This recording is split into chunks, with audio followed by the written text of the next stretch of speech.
Class എടുത്ത് എന്റെ വീടിന്റെ അടുത്ത് കൃഷി ഓഫീസർ വന്ന് ക്ലാസ് എടുക്കുന്ന സമയത്ത് ആള് പറഞ്ഞു ഗോമൂത്രം നല്ലതാണ്, അതിന് നല്ല വളമാണ് ഗോമൂത്രം.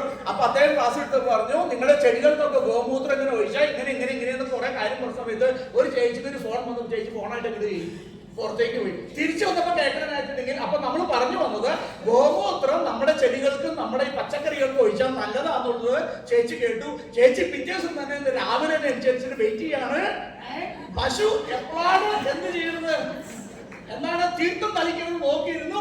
അങ്ങനെ ബക്കറ്റായിട്ട് പോയി സാധനമൊക്കെ മേടിച്ചു വന്നിട്ട് എന്ത് ചെയ്തു പറഞ്ഞോ ഒന്നരായിട്ട് മാറ്റി ഒരു തടത്തിൽ വേണം ഒഴിക്കാറുണ്ട്. പുള്ളിക്കാരത്തി 3 ദിവസം രാവിലത്തെ വൈകുന്നേരത്തെ മൂത്രമൊക്കെ കൊണ്ടുവന്ന് ഒഴിച്ചു.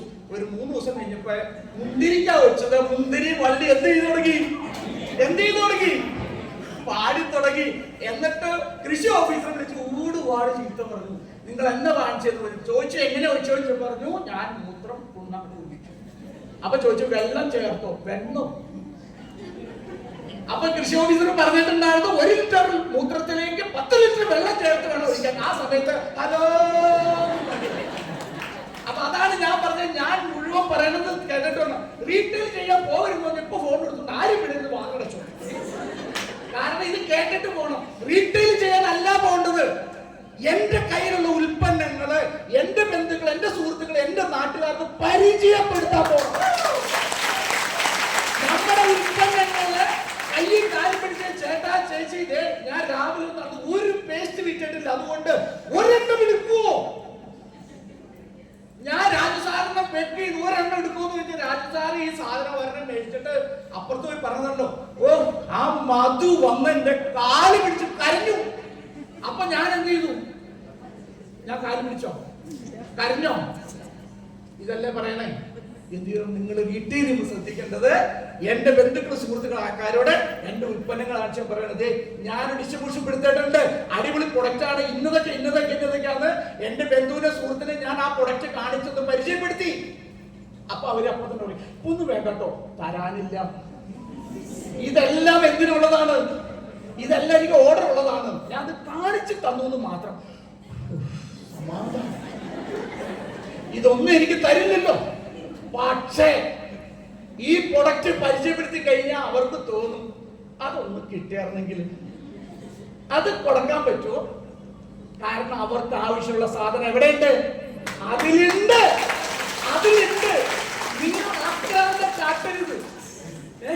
ഞാൻ ഭക്ഷണത്തിന് കാണിച്ചു, പക്ഷെ വീട്ടിൽ കാട്ടരുത്. ഞാൻ പറയണു നിങ്ങളുടെ കൂടെ വരുവര്, നിങ്ങളെ വിളിക്കുന്നവര് പരീക്ഷ നോക്കിക്കോ. സ്റ്റാൻഡേർഡ് ബിസിനസ് ആണത്. ശരിയാണോ? ആണോ? Standard business. നമ്മുടെ പ്രൊഡക്റ്റ് ഒക്കെ നോക്കിയാൽ മതി. എന്ത് ഭംഗിയ കാണാൻ. ശരിയാണോ? അതിന്റെ കവർ കളയാൻ തോന്നുന്നുണ്ടോ? ഞാൻ ഒരു അലമാരി ഒരു 5-6 ബ്രിങ്കരാജിന്റെ കാലി കവർ ഇരിക്കുന്നു. അപ്പൊ ഞാൻ ചോദിച്ചു ആരെ ഈ കാലി കവർ എടുത്ത് വെച്ചോ? എന്റെ വൈഫ് പറയാണ് ഞാൻ എടുത്ത് വെച്ചോ. ഞാൻ എന്തിനാ കളയാൻ തോന്നുന്നുണ്ടോ? കാരണം കളയാൻ അത്രയ്ക്ക് ഭംഗിയെന്ന് കണ്ടിട്ട്. ശരിയല്ലേ? ആ 95 ഇരിക്കണേ, ആ സുന്ദരി ഇരിക്കണ കണ്ടിട്ട് ഒരു കേരള തെൽമോട് ഇരിക്കണല്ലേ? പൊട്ടിക്കാൻ തോന്നില്ല, അതുകൊണ്ട് കഴിക്കാറില്ലേ? കുടിച്ച് കഴിക്കണം. ഞാൻ പറഞ്ഞു വന്നത് അത്ര ഭംഗിയുള്ള ഉൽപ്പന്നങ്ങളെല്ലാം നമ്മൾ കൊടുക്കണം. നമുക്ക് പേടിക്കാനുള്ളേ. ഞാൻ പറയണത് നിങ്ങള് ആ പരിചയപ്പെടുത്തി അങ്ങോട്ട് പോവുക. ഈ പരിചയപ്പെടുത്തി അങ്ങോട്ട് പോകുമ്പോണ്ടല്ലോ ആവശ്യക്കാരൻ പ്രോസസ് കൊടുത്തേക്കുക, കാര്യങ്ങൾ പറഞ്ഞു കൊടുക്കുക. ആവശ്യക്കാരൻ നമ്മൾ ആവശ്യപ്പെടും. നിങ്ങൾ ക്ഷമയോടെ നിൽക്ക്. ക്ഷമ വേണമെന്നില്ല. ചില ആൾക്കാരല്ല കണ്ടു കഴിഞ്ഞാൽ അപ്പൊ തന്നെ എന്ത് ചെയ്യുമെന്ന് പറയുമ്പോ അവരെ കൊണ്ട് മേടിപ്പിച്ച കാശ് അങ്ങോട്ട് മേടിച്ചില്ലെങ്കിൽ നമുക്കൊരു സമാധാനം. ഇനി എങ്ങാനും മേടിച്ചില്ലെങ്കിൽ ആ തിരിച്ചാ പ്രൊഡക്റ്റ് വെക്കുന്ന രീതി ഉണ്ട്. എന്താന്ന് പറയുമ്പോ അത് പറ്റണ മുഴുവൻ അവരെ നെഞ്ചത്ത് വെക്കുമ്പോൾ ബാഗിലേക്ക് വച്ചിട്ട് വെള്ളം ചായ കുടിക്കട്ടോ. പിന്നെ ചായ വേണ്ട, ഒരു വേണ്ട ഇത് പറഞ്ഞിട്ട് ഒരു പോക്കിട്ട് ഗേറ്റ് ഒക്കെ തുറന്നിട്ട് ഗേറ്റ് ഒക്കെ അടക്കണമെന്ന് പറയാമോ? ഗേറ്റ് ഒക്കെ അവിടെ പൊളിഞ്ഞ് പോട്ടെ എന്ന് ശാപിച്ചും അങ്ങോട്ട് പണ്ടാറിറങ്ങി പോകാൻ വേണ്ടിയിട്ടാണ് പറയുന്നത്. എന്റെ പൊന്നെ, നമ്മൾ ഇന്ന് നാളെ കൊണ്ട് പരിപാടി നിർത്തുകയാണോ? ആണോ? ഇത് എന്തുവരെ ചെയ്യണമെന്ന് ലോകാവസാനം മുഴുവൻ നമ്മുടെ തീരുന്നവർ ചെയ്യണ്ടേ? ഇത് തലമുറ പോണ സാധനല്ലേ? ആണോ? നമ്മൾ കഴിഞ്ഞു നമ്മുടെ മക്കളിലേക്ക്, അവരുടെ മക്കളിലേക്ക് പോണ സാധനമാണിത്. അപ്പൊ അതുകൊണ്ട് നിങ്ങൾ ആക്രാന്തം കാട്ടല്ലേ, നിങ്ങൾ ക്ഷമ കാണിക്ക്. അങ്ങനെ നമുക്ക് ഇപ്പൊ തന്നെ വിറ്റ് നമുക്ക് കാശ് കഴിക്കും. ഞാൻ 10,000 കുറച്ചിട്ട് എന്റെ പൊന്നെ ഈ സാധനം നമ്മൾ ഇഡലിയാണ് വിൽക്കാൻ കൊണ്ടുപോയിരുന്നത്. ആണോ? രാവിലെ ഇഡലി വിറ്റ് കുറിച്ച് വൈകുന്നേരം ഇഡലിയുടെ പരിപാടി തീരൂലേ? ശരിയാണോ? ആണോ? ഇത് ചിന്തിച്ചു നോക്ക്. നമ്മൾ ഇവിടെ എന്താണ് ഒരു വർഷം 95 ഒക്കെ, 1.5 വർഷം, 3 വർഷം വരെ കാലാവധിയുള്ള ഉൽപ്പന്നങ്ങളാണ്. ശരിയല്ലേ? നമുക്ക് പേടിക്കണം. അങ്ങനെ പേടിക്കല്ലേ നിങ്ങള്. ഇത് നിങ്ങളൊരു ലോങ് ടൈം, നിങ്ങൾ 2 വർഷം 4 വർഷം കൊണ്ടല്ല, ഞാനിത് 10 വർഷം ചെയ്ത് തീരുമാനിക്കും. ഓ സാറേ 10 വർഷം പറ്റില്ല. 25 വർഷം ചെയ്തിട്ട് ഒരു കിഡ്നി ഇല്ലാത്ത ആൾക്കാർ നമ്മുടെ നാട്ടിലുണ്ട്. ഞങ്ങളുടെ നാട്ടിൽ കിട്ടാന്ന് പറഞ്ഞാൽ എന്താ നിങ്ങൾക്കറിയോ? നിങ്ങളുടെ നാട്ടിൽ കിട്ടാന്ന് പറഞ്ഞാൽ ഒന്നുമില്ലാത്തതാണ്. ആ ഭാഷയുടെ വ്യത്യാസമുണ്ട്. തൃശ്ശൂരുകാരന് ഇത്തിരി സ്ഫുടതയുള്ള നല്ല വർത്തമാനം. എറണാകുളക്കാരൻ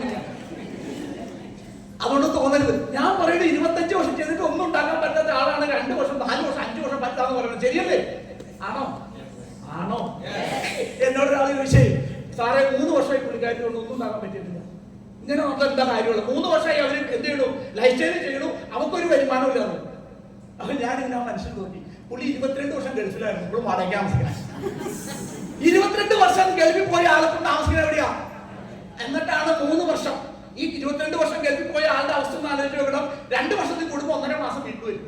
അതുകൊണ്ടു ഈ പാവം 3 വർഷം ചെയ്തില്ലെന്ന് പറയുമ്പോ 2 പിള്ളേരെ എങ്ങോട്ട് വിടണം? സ്കൂളിൽ വിടണം. അവിടുത്തെ അച്ഛനും അമ്മയുണ്ട്, അതിനെ നോക്കണം, അതിന്റെ ചീത്ത കേൾക്കണം.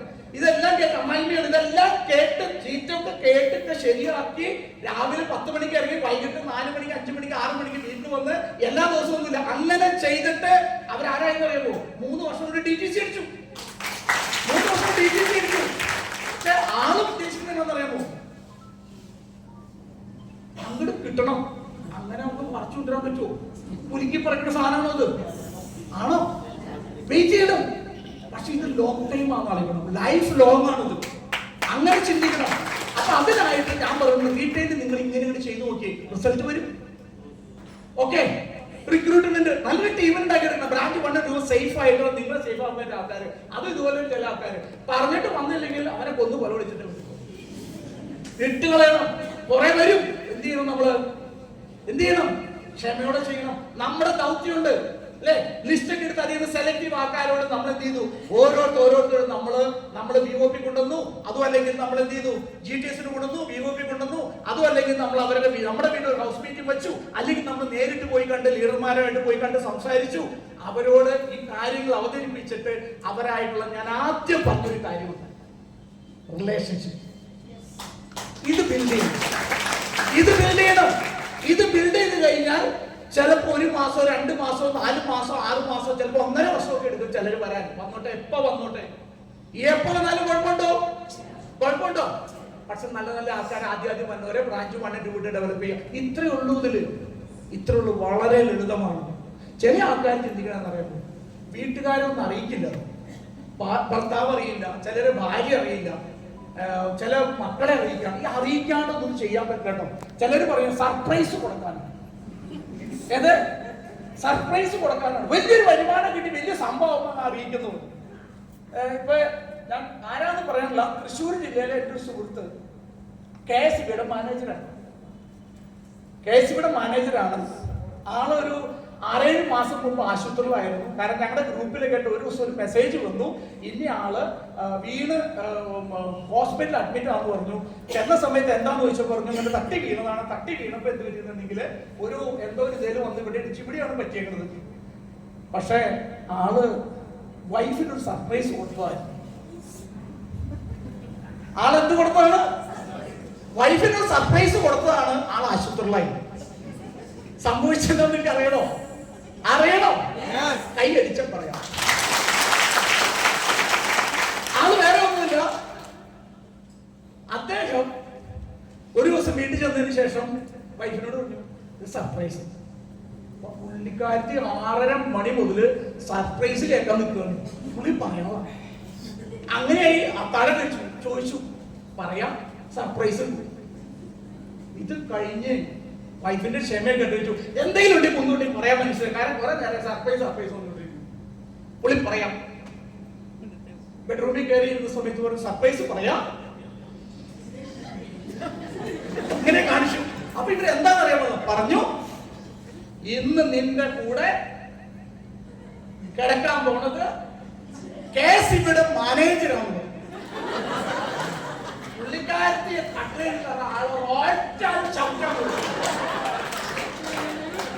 ചവിട്ടിയത് കറക്റ്റ് സ്ഥലത്താ. സംഭവം എന്താണെന്നറിയാമോ? നിങ്ങൾക്ക് പിടിയില്ലേ? പുള്ളിക്ക് പ്രമോഷൻ കിട്ടി മാനേജറായിട്ട്. ഈ സർപ്രൈസ് പറഞ്ഞത് രീതി മാറിപ്പോയി. ഇന്ന് നിന്റെ കൂടെ കിടക്കുന്നത് KCBയുടെ മാനേജറാന്ന് പറഞ്ഞപ്പോ ഏത് ഭാര്യയും ചവിട്ടി പോകും. ശരിയാണോ? അപ്പൊ ഇതുപോലെ സർപ്രൈസ് കൊടുക്കാനൊന്നും നിൽക്കല്ലേ നിങ്ങൾ. നിങ്ങളുടെ ഹസ്ബൻഡ്, വൈഫ്, മക്കള്, വീട്ടുകാര്, സഹോദരൻ, സഹോദരിയൊക്കെ നിങ്ങൾ ചെയ്യണ സാധനം എന്താണെന്ന് അവരറിയട്ടെ. അവർ ഉൽപ്പന്നം ഉപയോഗിക്കോ ഉപയോഗിക്കാതിരിക്കോ നെഗറ്റീവ് പറയോ എന്ത് വേണമെങ്കിലും പറഞ്ഞോട്ടെ, നിങ്ങൾ ചെയ്യണ എന്താണെന്ന് ബോധ്യപ്പെടുത്താൻ നിങ്ങൾ ബാധ്യസ്ഥരാണ്. ശരിയാണോ? ആണോ? അതിന് മടി കാണിക്കരുത്. അത് മടി കാണിച്ചാൽ നിങ്ങളുടെ ബിസിനസ്സിൽ ബുദ്ധിമുട്ടുണ്ടാവും. മടി കാണിക്കാതെ കാര്യങ്ങൾ ചെയ്യാം. ഓക്കെ ആണോ? ചെയ്യാമോ? യെസ്. പിന്നെ ഒരാൾ എന്നോട് ചോദിച്ചു, 3 വർഷം മുമ്പ് ഒരാൾ ചോദിച്ചത്, ഇപ്പത്തെ STC ആണ്, എന്നോട് ചോദിച്ചു, എന്താ സാറേ ഈ ഒരു STC കഴിഞ്ഞൊരു RTC മുതൽ ആൾക്കാർ വരുമ്പോ ഭയങ്കര ആവേശത്തോടെ പറയണത് ഭയങ്കര ഇതാണ്. ഇപ്പൊ രാജു സാറൊക്കെ പറഞ്ഞിങ്ങനെ ചങ്ക് പൊട്ടിയ പറയണത്. ശരിയാണോ? എന്നാ സാറേ ഇത് പറയണേന്ന് ചോദിച്ചു. ഞാൻ പറഞ്ഞു അത് പ്രത്യേകിച്ചൊന്നുമില്ല. ഞാൻ ഒരു കഥ പറഞ്ഞു. വേറെ ഒന്നുമല്ല, നമ്മുടെ നാട്ടിൽ ഒരു മുയല് ഓടിപ്പോണ കണ്ടാൽ, ഒരു നായ്ക്കുട്ടി കണ്ടാൽ എന്ത് ചെയ്യും? നായ കണ്ട കുറെ ഓടുവോ? കുറെ ഓടിച്ചു. ഇങ്ങനെ ഓടിച്ചു എന്ത് ചെയ്തു പറയാം? ഈ മുയൽ എന്ത് ചെയ്തു? ഒരു പൊത്തിന്റെ ഉള്ളിൽ മുയല് കയറിപ്പോ ഈ നായ കുറയ്ക്കാൻ തുടങ്ങി. ഈ നായകൾ കുറച്ച് എന്താ സംഭവിക്കണേ? മറ്റു നായ്ക്കൾ വരൂലേ? രണ്ടാമതൊരു നായ വന്നു, മൂന്നാമത് നായ വന്നു, നാലാമത് വന്നു, അഞ്ചാമത് വന്നു, ആറാമത്, ഏഴാമത് നായ വന്ന് നായ്ക്കളൊക്കെ ഈ കുറയ്ക്കണ കണ്ട എല്ലാവരും കുറച്ചുകൊണ്ടിരുന്നു. കുറച്ച് കഴിഞ്ഞപ്പോ രണ്ടാമത് വന്ന നായ്ക്ക് മനസ്സിലായി ഒന്നും സംഭവിക്കുന്നില്ല. ആ നായ എന്ത് ചെയ്തു? തിരിച്ചു. മൂന്നാമത്തെ നായ പോയി, നാലാമത്തെ നായ, അഞ്ചാമത്തെ, ആറാമത്തെ നായ പോയി. പക്ഷെ ഒന്നാമത്തെ നായ നന്നായ പൊരയാണ്. എന്താ കാരണം? ആ നായയെ കണ്ടിട്ടുള്ളൂ ഇതിന്റെ ഉള്ളിൽ എല്ലാം ഉള്ളത്. ആ നായയെ കണ്ടിട്ടുള്ളൂ. ഞാൻ പറഞ്ഞു ഇതാ കാരണം. RTC ഉണ്ടായി കഴിഞ്ഞാൽ ഈ ആവേശവും ആരവവും ഈ ഇത് പറഞ്ഞതിന് കാരണം ആ നായയെ ഇത് കണ്ടിട്ടില്ല. ഞാൻ പറയണത് ഇത് കണ്ട ആളുകൾക്ക് ഇത് വിട്ടുപോകാൻ തോന്നില്ല. ഇത്രയും രസകരമായിട്ട് ചെയ്യാൻ പറ്റിയ എവിടെയാ ഉള്ളേ? കയ്യടിക്കണമെങ്കിൽ കയ്യടിക്കണം, ശരിയല്ലേ? ഇത് വീട്ടിൽ നിന്ന് ചെയ്യാൻ പറ്റുമോ? ഭർത്താവ് വീട്ടിൽ നിന്ന് പറയണ ചേട്ടൻ വന്നേ കയ്യടിക്കാൻ പറ്റൂ? ഒന്ന് ആലോചിച്ച് നോക്കി. പുള്ളി ജോലിക്ക് പോണ സമയത്ത് കയ്യടിക്കണമെങ്കിലോ ചേട്ടൻ പോയേ ആലോചിച്ചത് പറ്റുമോ? ഇതുപോലെ ചിരിക്കാൻ പറ്റുമോ? ഇതുപോലെ നമുക്ക് കൈയടിക്കാൻ പറ്റുമോ? ഒരു സ്ഥലത്തും പറ്റില്ല. ഇത്രയും എൻജോയ് ചെയ്തു. എന്തോ ഒരു കൂട്ടുകാരെ, എന്തോ ഒരു ആൾക്കാരെ, എന്തോ ഒരു പരിചയക്കാരെ, നിങ്ങൾ ഇതിന്റെ ഉള്ളിൽ ഇല്ലാവോ? ഒന്ന് കുറച്ച് നാളെ ഇതിന്റെ കൂടെ നിൽക്കുക, ഇതിന്റെ രസം മനസ്സിലാക്കുക. നഷ്ടപ്പെടാൻ ഒരു കുന്തമില്ല. വലുതുണ്ടോ? എന്തെങ്കിലും ഉണ്ടോ? 10,000 പ്രൊഡക്റ്റ് വെച്ച് അയ്യോ പോവേ എന്റെ 10,000 പോയേ എന്ന് പറയുന്നുണ്ടോ? 10,000 പോയത് ആരും ആത്മഹത്യ ചെയ്തിട്ടുണ്ടോ? അവനെ ഒന്ന് ആദ്യം കൊല്ലണം. 10,000 രൂപ നഷ്ടപ്പെടുന്നു ആത്മഹത്യ ചെയ്യണ ആൾക്കാരുണ്ടോ? അത് തിന്നാൻ പാടില്ല, വാരി വലിച്ച്. ശരിയാണോ? ആരോഗ്യം കിട്ടില്ലേ? ശരി, ഒന്ന് ആലോചിച്ചു. എത്ര രസകരമായ ഒരു ബിസിനസ്സാണിത്. ഇതൊന്നും മനസ്സിലാക്കുക, ഒന്ന് ഉൾക്കൊണ്ട് മനസ്സിലാക്കി ആത്മാർത്ഥം ചെയ്താൽ ലൈഫ് കളർഫുൾ ആക്കി അടിപൊളിയാക്കാം. ഞാൻ പറയണത് നിങ്ങളൊരു 3 വർഷക്കാലം ഇതൊന്ന് പഠിച്ച് മനസ്സിലാക്കി ചെയ്യേ. കിട്ടുന്ന സമയം മുഴുവൻ പഠിക്കാൻ ഉപയോഗിക്കുക. നിങ്ങൾക്ക് ഗ്യാപ്പ് ഇടുന്ന സമയത്ത് ഞാൻ ഒരുപാട് സ്ത്രീകൾ, ഏറ്റവും സുഖ സ്ത്രീകളൊക്കെ ചെയ്യാം. ലേഡീസ് അടിപൊളിയായിട്ട് ചെയ്യാൻ പറ്റും. ജെൻസിനേക്കാളും സ്വാധീനം ഈ ഉൽപ്പന്നങ്ങൾ കൊടുക്കാർക്കാം ലേഡീസിനാണ്. ഭയങ്കരമായിട്ട് ചെയ്യാൻ പറ്റും. എനിക്ക് പറയാനുള്ളത് ഒരവസരമാണ്, ഒന്ന് വിനിയോഗിക്കുന്നില്ല. ഞങ്ങളൊക്കെ അത് വിനിയോഗിച്ചത് ടേസ്റ്റ് ചെയ്തുകൊണ്ടിരിക്കും. എന്ത് രസമാണെന്നറിയും. ബുധനാഴ്ച എന്നൊക്കെ പറയുന്നത് എന്ത് സന്തോഷമാണ്. കാരണം എന്താ? പരമോത്സവം. ശരിയല്ലേ? അപ്പൊ ഞാൻ പറയുന്നത് ഇതൊക്കെ നിങ്ങളുടെ ലൈഫിൽ വേണം. ഞാൻ പറയുള്ളൂ നിങ്ങളെല്ലാവരും ഇതിലൂടെ നല്ലൊരു സെറ്റപ്പ് എത്തണം. വരുമാനം ഉണ്ടാക്കണം. പണമില്ലാത്ത അവസ്ഥ ഒന്ന് ആലോചിച്ച് നോക്കി. ശരിയാണോ? ആരെങ്കിലും മൈൻഡ് ചെയ്യോ നമ്മളെ? പണമില്ലാത്ത നമ്മൾ പറയുമ്പോൾ പറയും പണത്തിൽ കൊണ്ടൊരു കാര്യമൊന്നുമില്ല, സ്നേഹമാണ് വേണ്ടത്. നമ്മളെ പണ്ട് പഠിപ്പിച്ച സ്നേഹമാണ് അഖില സാരം ഒഴുകി. ഞാൻ ഒരുപാട് പഠിച്ചിട്ടുണ്ട്. പക്ഷേ ഒരു ആശുപത്രിയിൽ നമ്മൾ അരയിൽ കൊണ്ടുപോയതിനു ശേഷം അവർ പറയാണ് കൗണ്ടറിൽ പൈസ അടിക്കാൻ പറ്റുമോ, പറയാണ് സിസ്റ്ററെ ഇപ്പൊ കാശ് കയ്യിലില്ല, കുറച്ച് സ്നേഹം തരട്ടെ എന്ന് ചോദിച്ചാൽ സമ്മതിക്കോ? കുറെ സാധനം ഉണ്ടോ? എന്താ സ്നേഹം? അത് ഞാൻ പറയട്ടെ, പണം ഇല്ലാത്തവൻ ആരെ സ്നേഹിച്ചു കഴിഞ്ഞാൽ ഒരു പ്രയോജനം കിട്ടില്ല എന്ന് പറയുന്നത് ശരിയല്ലേ? പണത്തിന്റെ മുകളിൽ ആ സാധനം പറക്കൂല എന്ന് പറയുന്നത്. പക്ഷെ പണം കൊണ്ട് എല്ലാ കാര്യം നടക്കൂല കേട്ടോ. നടക്കുവോ? നിങ്ങൾക്ക് രണ്ട് കാലിന് മുട്ടിന് വേദന ഉണ്ട്. നിങ്ങൾ അയൽവക്കത്തിലെ ആൾക്കാർക്ക് സാമ്പത്തിക ബുദ്ധിമുട്ടുള്ള ആളോട് പറയാൻ ഒരു കാര്യം, മാസം ഒരു 10,000 രൂപ എന്റെ ഇടത് കാലിലെ വേദന ഒന്നും എടുക്കാമോ ചോദിച്ചാൽ പറ്റുമോ? കിട്ടുമോ? പണം കൊണ്ട് എല്ലാം പറ്റില്ല. പക്ഷെ പണം ഇല്ലെങ്കിൽ പലതും നടക്കില്ല. അപ്പൊ പണം ഉണ്ടാക്കേണ്ടത് സത്യസന്ധമായാലും പറ്റിക്കാതെ ചതിക്കാതെ പണം ഉണ്ടാക്കാൻ പറ്റുന്ന ഒരവസരം കിട്ടുന്നു. ആ അവസരത്തിനാണ് ഉപയോഗിക്കേണ്ടത്. അതിന് സപ്പോർട്ട് ചെയ്യാൻ ഒരുപക്ഷ ആൾക്കാരുണ്ട്. കാരണം എന്താണ്? ഇത് കൊടുക്കൽ വാങ്ങലാണ്. അതായത് ഞാൻ നിങ്ങൾക്ക് സപ്പോർട്ട് തരുമ്പോൾ എനിക്ക് ബെനിഫിറ്റ് ഉണ്ട്, നിങ്ങളത് പ്രവർത്തിക്കുമ്പോൾ നിങ്ങൾക്ക് ബെനിഫിറ്റ് ഉണ്ട്, നിങ്ങളുടെ കൂടെ നോർക്കും ബെനിഫിറ്റ് ഉണ്ട്, എല്ലാവർക്കും ബെനിഫിറ്റ് ഉണ്ട്. ഒരു കൂട്ട ഉത്തരവാദിത്തമുള്ള ഒരു പരിപാടിയാണ്. ശരിയല്ലേ? അപ്പോ ഇത് ഒന്ന് ബോധ്യപ്പെട്ട് മനസ്സിലാക്കി ചെയ്താൽ വലിയ മാറ്റം ഉണ്ടാക്കിയെടുക്കാം. ഒരു 3 വർഷം മുതൽ 5 വർഷം വരെ മിനിമം എടുക്കും സെറ്റ് ആവാനായിട്ട്. നമ്മുടെ പിള്ളേരൊക്കെ പഠിക്കാനല്ലേ, ഡിഗ്രി PG ഒക്കെ പഠിക്കാനായിട്ട് വലിയ കിട്ടിയിട്ടാണ് പഠിക്കണേ. ഇത് കിട്ടിക്കൊണ്ട് നിങ്ങൾക്ക് പഠിക്കാം. വിദ്യാഭ്യാസം ഒന്നും പ്രശ്നമുള്ള ഉണ്ടെങ്കിൽ നല്ലതാണ്. പ്രായ പ്രശ്നമില്ല. അഭിയാമ്മയുടെ 75 നിറവിലാണ് ഇരിക്കുന്നത്. പണ്ട് നമ്മൾ ചോദിച്ചത് എന്തിനാ ഇതിനെ കുട്ടത്തേട്ടൊക്കെ ചോദിച്ചത് കാര്യം എനിക്ക് സങ്കടം തോന്നുന്നുണ്ട് കാണുന്ന സമയത്ത്. അതുകൊണ്ട് എപ്പോഴും കാണുമ്പോൾ ഞാൻ കെട്ടിപ്പിടിച്ച് ഉമ്മ കൊടുക്കും. അന്നത്തെ തീർക്കാൻ വേണ്ടിയില്ല, കാരണം ആ സങ്കടം തീർക്കാൻ വേണ്ടിയില്ല. കാരണം ഞാൻ ചോദിച്ചത് എന്തിനാ കൊണ്ടുവന്നത്? അതായത് വീട്ടിലേക്ക് ഓരോ സാധനം ഇരിക്കുകയാണെങ്കിൽ ഞാൻ ചോദിച്ചു ഇതിനൊക്കെ എന്തിനാ കൊണ്ടുവന്നത്? പക്ഷേ ബാലിനെ തിരിച്ചറിഞ്ഞില്ല എന്ന് പറഞ്ഞില്ലേ? അതുപോലെ ഈ പറഞ്ഞ തിരിച്ചറിഞ്ഞില്ല. ആ പറഞ്ഞു വന്നത് ഇത് നിങ്ങൾ ആരെയും എഴുതി തള്ളണ്ട. എല്ലാവർക്കും അവരുടേതായ ചില കഴിവുകളും പ്രാപ്തികളും ഒക്കെ ഉണ്ട്. അത് ഡെവലപ്പ് ചെയ്തെടുക്കുക എന്നുള്ളതാണ്. അപ്പൊ എനിക്ക് പറയാനുള്ളത്, കിട്ടിയ അവസരം അടിപൊളിയാണ്, നല്ല കമ്പനിയാണ്, എല്ലാം കിടിലനാണ്. നിങ്ങൾ ആത്മാർത്ഥമായിട്ട് എന്ത് ചെയ്യാൻ പ്രവർത്തിക്കുക. ഇപ്പൊ നിങ്ങൾക്കൂടെ ഒരു കാര്യമാണ്. ഇന്ന് രാവിലെ ഞാൻ പഠിച്ചൊരു കാര്യം കൂടെ പറയാം. വലിയൊരു ഗുണപാഠമാണ് എനിക്ക് കിട്ടിയത്. എന്നാ പറയും, ഇന്ന് വഴി പോകുമ്പോഴും ബ്ലോക്കാണ്. നിങ്ങൾക്കറിയാലോ, NH-ന്റെ ബ്ലോക്ക് നിങ്ങൾക്കറിയാലോ.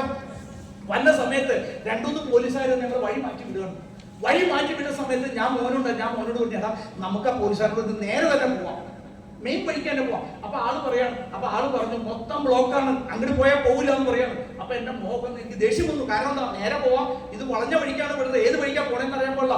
ആ വളഞ്ഞ വഴിക്ക് പുള്ളിയോട് പറഞ്ഞു ഇതിവിടെ പോകണ്ട, അങ്ങോട്ട് പോകുന്നു പറഞ്ഞു. അപ്പത്തേക്കും വേറൊരു പോലീസുകാരൻ കുറെ വണ്ടിയിട്ടാണ് നീക്കിട്ട സമയത്ത് ഭയങ്കര ദേഷ്യത്തോട് കൂടിയാണ് ഞാൻ ലെഫ്റ്റ് തിരിഞ്ഞ് പോയത്. അപ്പോ എനിക്ക് മുന്നേ ചില ആൾക്കാർ ബ്ലോക്കിൽ കിടപ്പോൾ എന്നെ വിളിച്ചു.